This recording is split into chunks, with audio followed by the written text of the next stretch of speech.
Shalom, selamat siang. Kembali bersama saya, Tim Kohinya. Pada siang hari ini saya akan mempresentasikan tugas saya tentang latar belakang surat Yudas. Kita langsung masuk dalam latar belakang. Latar belakang surat Yudas adalah surat umum atau surat Katolik yang terakhir, dinyatakan sebagai ditulis oleh Yudas, hamba Yesus Kristus, dan saudara Yakobus. Nah, persoalan tentang keaslian dari pernyataan tersebut sudah setua Eusebius yang menempatkan surat ini bersama dengan surat Ibrani di dalam golongan surat-surat yang disegani. Sekalipun demikian, bukti historis dan intern mendukung pembuntuan dari pernyataan tersebut.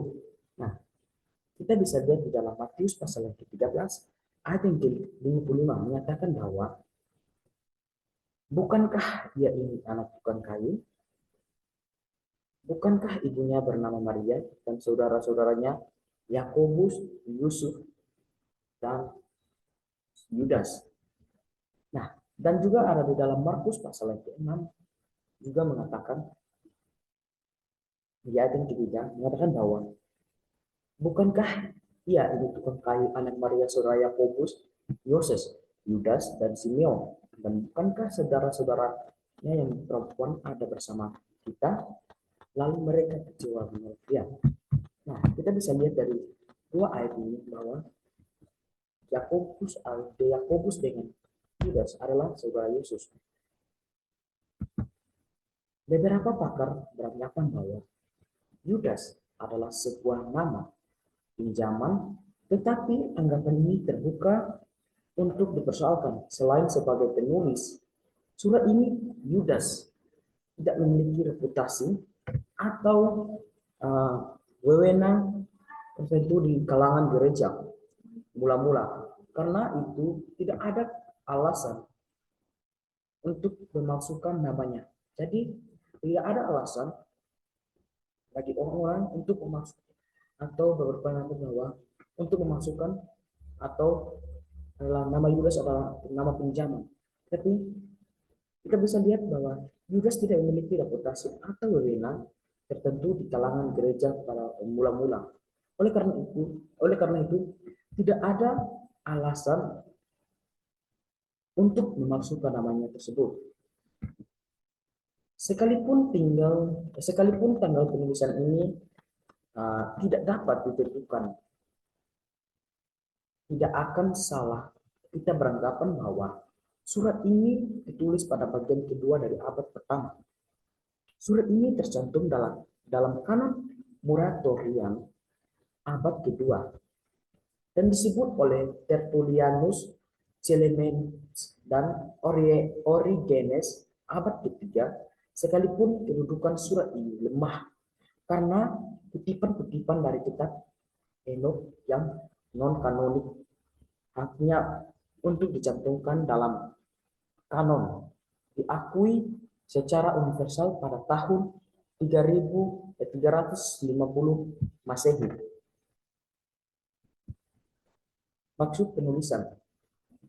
Maksud penulisan tampaknya merupakan surat umum kepada orang Kristen pada abad pertama.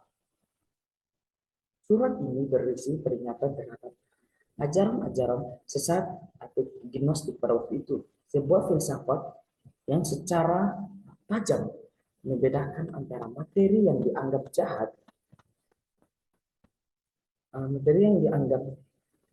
dengan roh yang dianggap baik, yang melalui menyusup ke dalam gereja ajaran menentang ajaran Alkitabiah tentang penciptaan. Ajaran ini menentang tentang penciptaan atau menentang Alkitabiah tentang penciptaan. Dan ajaran ini juga menimbulkan pengertian bahwa tubuh Kristus hanyalah suatu penampakan dan bukan suatu kenyataan. Sebab jika tubuh Kristus itu nyata, maka pastilah dia jatuh. Dampak gnostik terhadap etika Kristen ada dua. Dampak gnostik terhadap etika Kristen ada dua, yaitu antinomianisme, yaitu keyakinan bahwa orang tidak wajib menaati hukum moral, dan di pihak lain semacam menyiksa tubuh jasmani untuk meningkatkan kerohanian. Kedua hal ini ditentang oleh Alkitab. Nah, kedua hal tersebut ditentang oleh Alkitab. Dapat disimpulkan bahwa dari surat ini para pembacanya bersalah dalam berbagai taraf. Nah, melaksanakan pemberontakan, para pembacanya melaksanakan pemberontakan terhadap penguasa, tidak menghargai mereka, berbicara angkuh, dan semangat dunia. Jadi nada yang dipakai Yudas adalah polemik sebab dia menentang para guru-guru palsu yang orang percaya, yang lemah iman, dan mengotori meja pertemuan Tuhan. Nabi-nabi palsu itu memakai atau menjatuhkan orang-orang yang lemah. Bukan lemah karena atau fisik, tetapi lemah terhadap iman. Dari penulisan ini menyatakan bahwa dengan jelas dan ada polemik yang akan dikemukakan, Yudas tidak menuntut dengan kasar, namun Yudas mengimbau orang-orang Kristen itu dengan untuk mengingat kembali keselamatan kita. Nah, jadi Yudas mengimbau kepada orang-orang Kristen pada waktu itu dengan untuk mengingat kembali keselamatan kita bersama. Kata Yunani Yapex yang diterjemahkan yaitu sekali untuk selamanya. Dalam sejarah penebusan, itulah titik pasti yang tidak bisa hilang dari iman kita. Nah, pernyataan ini telah sampai sasarannya sebab disampaikan kepada orang-orang kudus. Peristiwa, yaitu peristiwa tentang atau mengapa sudah juga ditulis, peristiwa menyebabkan surat ini ditulis adalah menyusupnya orang saleh di dalam persekutuan jemaat. Para penyesat ini terbuka untuk 4 tuduhan. Mereka menyusup dengan diam-diam, sebelumnya mereka sudah kutuk. Mereka tidak saleh, yaitu tidak sopan, dan mereka menyangkal bahwa Kristus adalah Tuhan. Mereka tidak percaya, mereka menyangkal bahwa Kristus adalah Tuhan. Menyangkal berarti secara positif, tidak mempercayai, yaitu mereka tidak mempercayai bahwa kesaksian Kristus tentang dirinya. Mereka tidak mempercayai bahwa Kristus adalah Tuhan. Mereka tidak mempercayai kesaksian Kristus tentang dirinya, yaitu antinomianisme atau gnostik tersirat dalam melampiaskan hawa nafsu yang artinya sebagai penyelewengan di bidang seksual. Isi surat.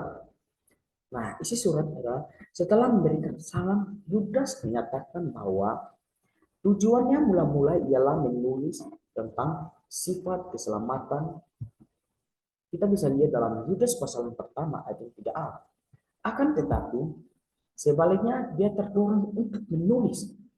Dia terdorong untuk menulis surat ini karena guru-guru palsu yang memutarbalikkan kasih karunia Allah. Dengan demikian, melemahkan kebenaran dalam gereja. Yudas pasal yang pertama ayat yang keempat. Yudas menuduh mereka sebagai tidak suci. Karena apa? Karena secara seksual kita bisa lihat di dalam Yudas pasal yang pertama ayat 8 ayat 16 dan 18. Berkompromi seperti kain. Yudas pasal yang pertama ayat 11. Serakah seperti beleang, congkak, dan penipu, sensual, dan memecah belah. Ya, kita bisa lihat di dalam Yudas pasal pertama ayat 19.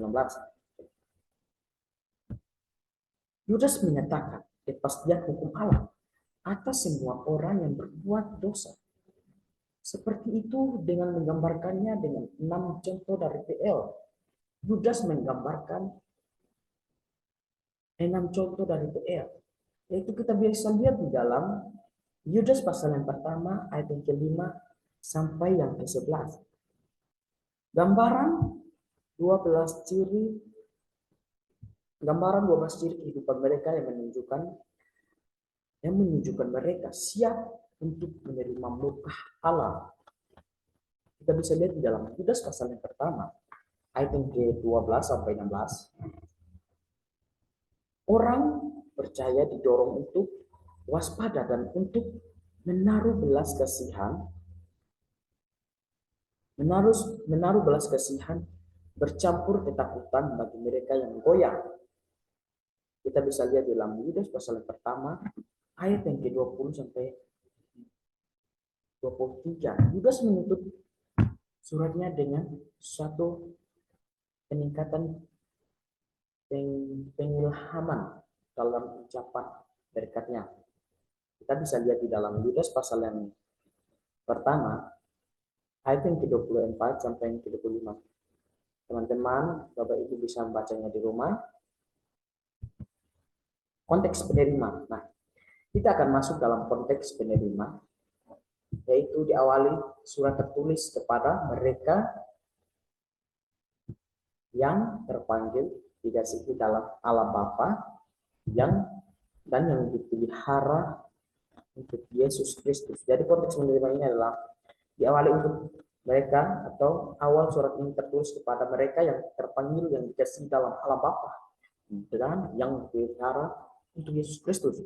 Jelas bahwa surat ini ditunjukkan secara khusus kepada sekelompok murid-murid Yesus yang terpanggil, dikasihi dan dipelihara, bukan kepada orang di luar. Surat Yudas memiliki ciri menggunakan pustakaan apokrif Yahudi sebagai seorang Yahudi, penulis surat Yudas bisa dengan bebas memanfaatkan perjanjian lama dan beberapa kitab dari tradisi Yahudi. Jadi mereka bisa memanfaatkan atau bisa manfaatkan perjanjian lama dan beberapa kitab-kitab dari tradisi Yahudi. Kita akan masuk dalam 4 ciri utama surat ini. Yang pertama, surat ini berisi yang paling belak-belakan dan bersemangat dari PP terhadap para guru palsu. Itu menggarisbawahi betapa seriusnya ancaman ajaran palsu terhadap yang kudus bagi segala angkatan. Surat ini menunjukkan kesenangan untuk memberikan, dan kita akan masuk dalam ciri yang kedua. Surat ini menunjukkan kesenangan untuk memberikan ilustrasi dengan memakai rangkaian 3. Misalnya contoh penghukuman dalam PL. Nah, dalam surat Yudas ini menggunakan dari dalam PL, yaitu Yudas pasal pertama dan 5 sampai 7, 3 ciri guru palsu, dan juga di dalam Yudas pasal pertama dan 8, dan 3 contoh orang yang tidak kudus dalam PL. Yudas pasal yang pertama ayat 11. Ada beberapa poin yang di ciri kedua ini. Poin yang pertama, di bawah pengaruh Roh Kudus, Yudas dengan leluasa menunjuk pada sumber-sumber tertulis. Poin yang kedua, Alkitab PL, Yudas pasal pertama ayat 5 sampai 7 dan ayat 11. Tradisi Yahudi pada Yudas pasal pertama ayat yang ke-9 dan 14 sampai 15, dan 2 Petrus, serta mengutip langsung 2 Petrus pasal 3 ayat 3. Teman-teman bisa lihat yang dilakukannya sebagai berasal dari Rasul Yudas pasal pertama ayat 17 sampai 18. Surat ini, dan ciri yang ketiga atau ciri yang terakhir adalah surat ini berisi ucapan berkat PB yang paling agung. Ayat-ayat terkenal dalam surat Yudas adalah Yudas pasal yang pertama ayat 20. Akan tetapi kamu saudara-saudaraku yang kekasih,